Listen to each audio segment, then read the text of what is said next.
Bismillahirrahmanirrahim. Assalamualaikum warahmatullahi wabarakatuh. Halo teman-teman, sahabat sekalian.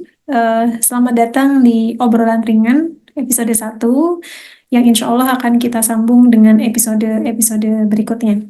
Pada episode pertama ini, kita akan membahas sebuah tema mengenai waktu yang terus berlalu, yang kadangkala kita merasa masa lalu mungkin kelam, tapi sebenarnya masa depan insya Allah masih bisa diusahakan untuk gemilang.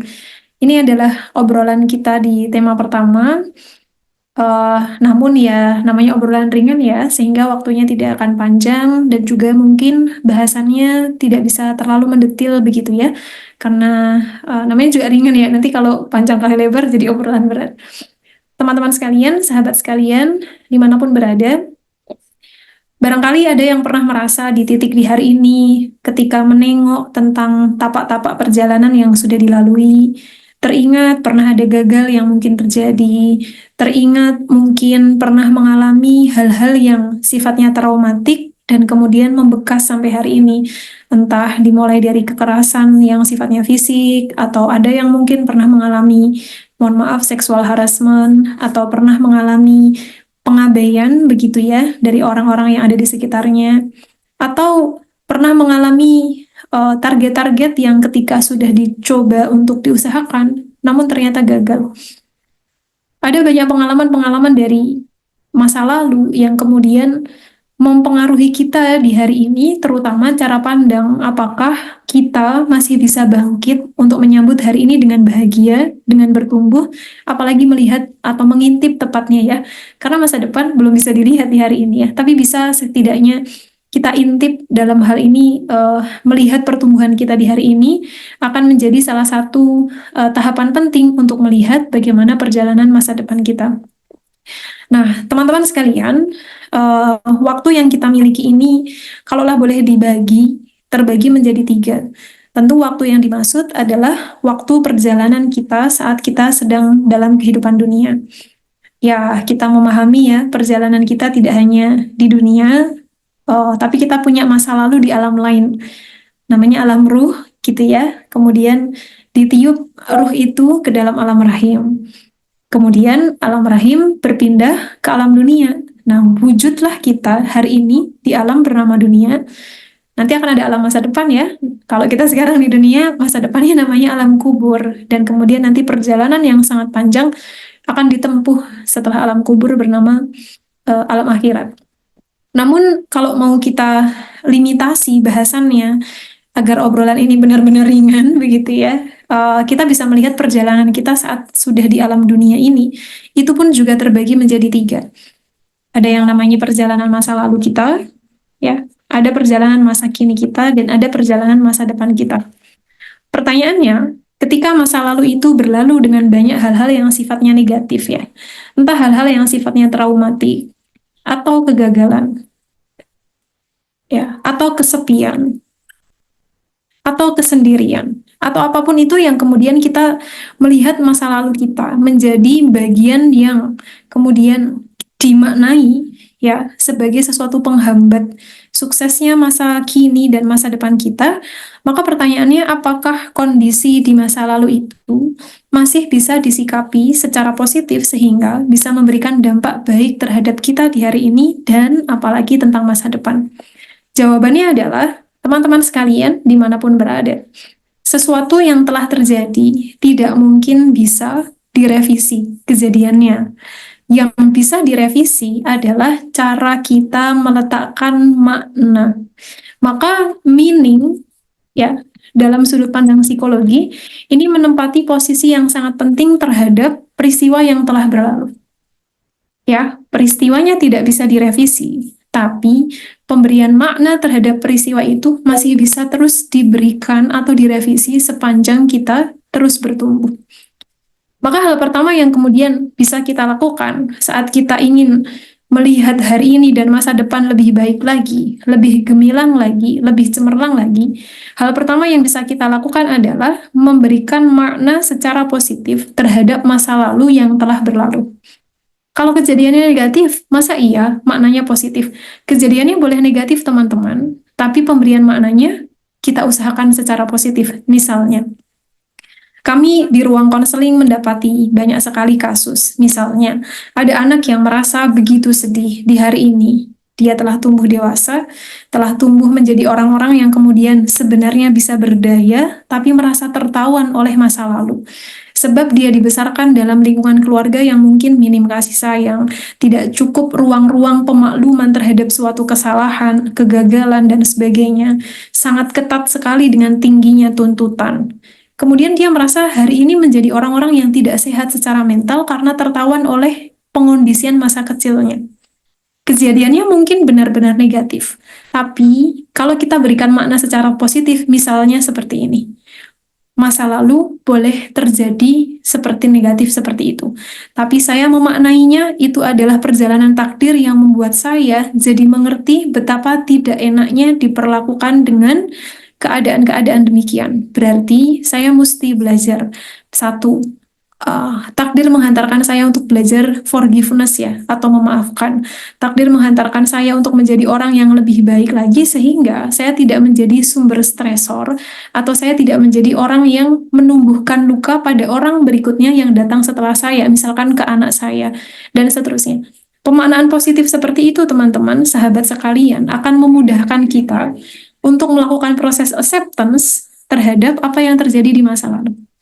Sehingga poin satu yang bisa kita lakukan saat kita melihat masa lalu terlalu kelam, tapi kita menginginkan hari ini lebih baik dan gemilangnya masa depan, berikan makna positif pada apa yang sudah terjadi. Kejadiannya tidak bisa direvisi, tapi pemberian makna positif akan terus bisa dilakukan sepanjang kita mau tumbuh menjadi lebih baik. Kedua, teman-teman sekalian, kondisi masa lalu itu memang tidak bisa diubah ya. Apalagi perjalanan kepribadian kita sebagiannya dibentuk oleh masa lalu, itu betul. Tapi tidak boleh kita lupa sepanjang kita masih memiliki modalitas yang cukup besar bernama waktu. Kita masih hidup di hari ini, kita masih bisa menarik nafas, menghembuskannya kembali, melihat cerianya matahari terbit dan melihat senjanya mentari sore. Kita masih bisa merasakan segarnya udara pagi, masih bisa merasakan teriknya matahari. Maka sebenarnya modalitas waktu itu perlu kita lihat sebagai potensi yang sangat besar untuk semakin bertumbuh dari hari ke hari. Artinya, sepanjang kita masih hidup, selama hayat masih dikandung badan, teman-teman, proses belajar itu masih bisa dilakukan. Kalaulah di masa lalu kita mengalami kegagalan-kegagalan yang pernah terjadi, secara mekanisme psikologis memungkinkan seseorang mempelajari kegagalannya di masa lalu untuk tidak diulang lagi di masa ini atau di masa depan. Maka proses pembelajaran itu sendiri memungkinkan seseorang keluar dari kelamnya masa lalu menjadi lebih baik dan bangkit di masa depan. Maka kita perlu mengenali diri kita, saya ini metode atau gaya belajarnya seperti apa. Apakah saya orang-orang yang gaya belajarnya adalah misalnya gitu ya, dengan cara reflektif ya, atau kemudian kita gaya belajarnya perlu dengan diskusi, atau saya adalah orang yang gaya belajarnya lebih suka menyendiri kemudian membaca banyak buku untuk merenungi kejadian-kejadian dan merencanakan hal-hal baik. Maka setiap kita perlu mengenali diri kita untuk bisa bertumbuh, karena sepanjang waktu itu masih ada, kita dipersilahkan untuk melakukan proses pembelajaran agar masa lalu itu gitu ya, tidak terulang kembali di hari ini untuk hal-hal yang buruknya gitu ya, dan bisa bangkit untuk masa depan. Ketiga, teman-teman sekalian, walaupun ini bukan bidang spesifik yang kami tekuni, tapi seminimal mungkin secara pengetahuan kita ketahui bersama, ya masa kini itu masih mungkin untuk diusahakan, ya segala kebaikannya, karena ada yang namanya neuro, mungkin teman-teman sebagian sudah sangat familiar, plastisitas, ya plastisitas. Apa itu? Otaknya manusia itu memang ketika sudah berada dalam perkembangan di atas 5 tahun, ya sudah sekitar 90% bertumbuh, iya. Ya, tapi otak juga punya daya plastis, artinya kalaulah dulu di masa lalu kita punya ingatan-ingatan buruk, setelah terjadinya proses pembelajaran, otak bisa membentuk sirkuit-sirkuit baru.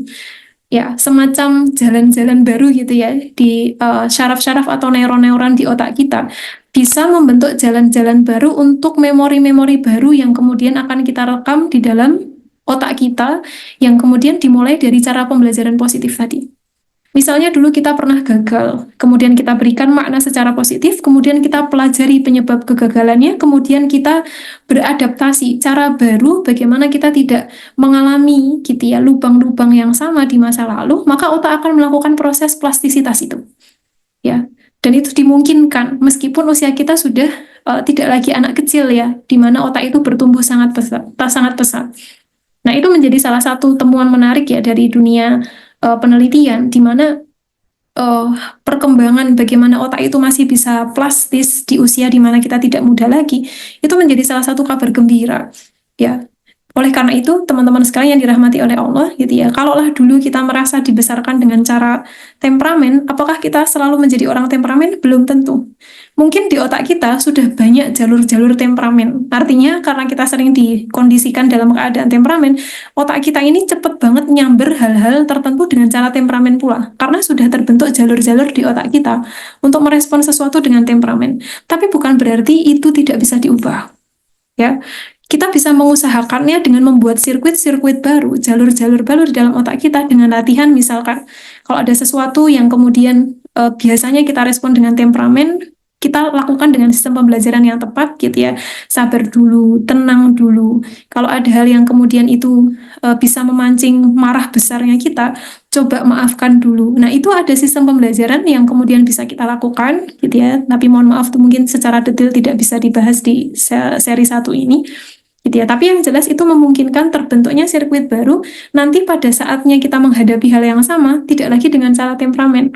Sudah ada pembelajaran di sana, jalur-jalur di otak mulai terbentuk ya, sehingga secara otomatis kita akan punya sikap-sikap baru dalam menghadapi entah itu kegagalan, hal-hal yang traumatik dan sebagainya.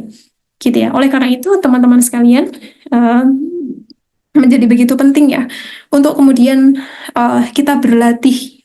Hal-hal masa lalu itu bukan untuk ditakuti. Mari kita hadapi, mari kita lakukan proses pembelajaran agar otak kita pun terbiasa memiliki jalur baru untuk belajar, sehingga dari sana kita akan tumbuh menjadi seolah-olah pribadi baru. Orangnya sama, gitu ya, jiwanya sama, tapi terus berkembang ke arah yang lebih baik, gitu ya. Karena kita mengizinkan diri kita untuk bertumbuh menjadi lebih baik. Gitu ya. Terakhir, teman-teman sekalian, hal apa lagi yang memungkinkan masa lalu yang kelam gitu ya bisa tanda kutip seolah-olah direvisi? Maka jawabannya adalah setiap kita memiliki yang namanya freedom to choose, keinginan kebebasan untuk memilih. Ya, kebebasan untuk memilih. Nah, ini menjadi begitu penting. Ada sebagian orang memilih untuk tetap tenggelam dengan masa lalunya, tapi ada sebagian orang yang mengizinkan dirinya untuk terus bertumbuh segelap apapun masa lalu. Nah, oleh karena itu, freedom to choose ini perlu kemudian kita putuskan, saya memilih apa untuk hidup saya. Terus tertawan masa lalu, terus tenggelam dalam kegagalan, terus tersakiti oleh penghinaan atau kemudian abusive yang mungkin terjadi di masa lalu, atau saya memilih untuk bangkit.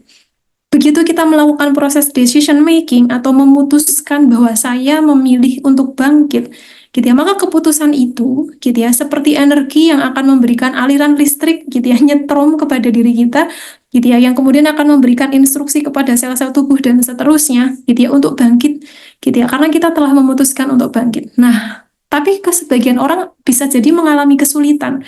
Ya, saya pengen bangkit gitu ya, tapi susah sekali. Maka di balik freedom to choose ini gitu ya, ada yang namanya urge gitu ya. Urge ini adalah dorongan utama. Kenapa ya saya harus bangkit? Kalau kita mendasarkan alasan kenapa ya saya harus bangkit atau dorongan terbesar apa yang membuat saya harus bangkit atau membuat saya memutuskan untuk tetap tenggelam di masa lalu, urge inilah yang akan menjadi salah satu diskusi menarik ya. Kita ini hidup didorong oleh apa? Sebagian orang, teman-teman, untuk bangkit kadangkala diletakkan alasannya pada orang lain. Misal, ada orang yang sangat dia cintai dalam hidup ini meninggal. Terus kemudian dia merasa meninggalnya orang yang dia cintai itu membuat hidupnya berakhir. Terus kemudian dia mengatakan, saya tidak punya alasan untuk hidup lagi. Artinya dorongan dia untuk bangkit itu dia letakkan pada orang. Padahal yang namanya keberadaan orang lain itu sesuatu yang sifatnya sangat, apa istilahnya ya, tidak permanen. Orang itu pergi akan membuat kita kehilangan semangat pula. Atau kita letakkan pada hal-hal yang sifatnya materialistik, misalkan begitu ya. Ya, saya bangkit karena saya mau jadi orang kaya. gitu ya. Ada hal-hal material yang kemudian itu pun juga tidak permanen, gitu ya. Atau kita bangkit pengen menunjukkan bahwa self kita secara pribadi, saya tuh mampu ya, saya lebih hebat dari orang lain. Itu pun kita akan menemui titik-titik kecewa karena ada saat di mana kita merasa tidak berdaya. Bahkan kita tidak bisa mengatur diri kita sendiri, atau kita kehilangan kontrol atas amarah atau emosi-emosi yang lain. Itu mungkin. Maka urge, ya dorongan terkuat yang kemudian bisa membuat kita memutuskan hidup harus berubah, bertahan, bangkit, dan kemudian kita memperjuangkannya adalah, nah, akan kita bahas secara lebih detail insya Allah pada pertemuan berikutnya. Tapi sebagai spill jawabannya, dorongan utamanya adalah sebenarnya sebagai sewujud makhluk yang kemudian hidup di atas muka bumi, yang menciptakan kita tidak pernah mengizinkan kita untuk memilih jalan hidup sebagai orang-orang yang putus asa atas masa lalu. Itu dorongan terbesar, ya. Allah yang menciptakan kita tidak pernah mengizinkan kita, bahkan kalaulah boleh dibilang ya, kalau bagi seorang muslim daging babi itu haram, ya. Tapi gitu ya, bagi jiwa haram itu salah satu bagian dari pembicaraan tentang tubuh manusia ya. Nah, kalau bagi jiwa manusia, putus asa itu juga diharamkan. Kenapa? Ya, karena Allah selalu ingin melihat kita bangkit. Oleh karena itu, dorongan utama kenapa kita bangkit, karena Allah lah yang tidak mengizinkan kita untuk menjadi orang-orang yang putus asa untuk apapun yang sudah berlalu. Demikian teman-teman, untuk ori kita pada pertemuan pertama ini. Semoga ada hal-hal yang bisa diambil. Mari siapapun kita di masa lalu, gitu ya, sepanjang kita mengizinkan berproses untuk menjadi orang yang lebih baik, insya Allah masih ada harapan untuk hari ini, apalagi untuk masa depan yang gemilang. Alasannya apa? Allah sendiri yang tidak mengizinkan kita untuk menjadi orang-orang yang putus asa. Assalamualaikum warahmatullahi wabarakatuh.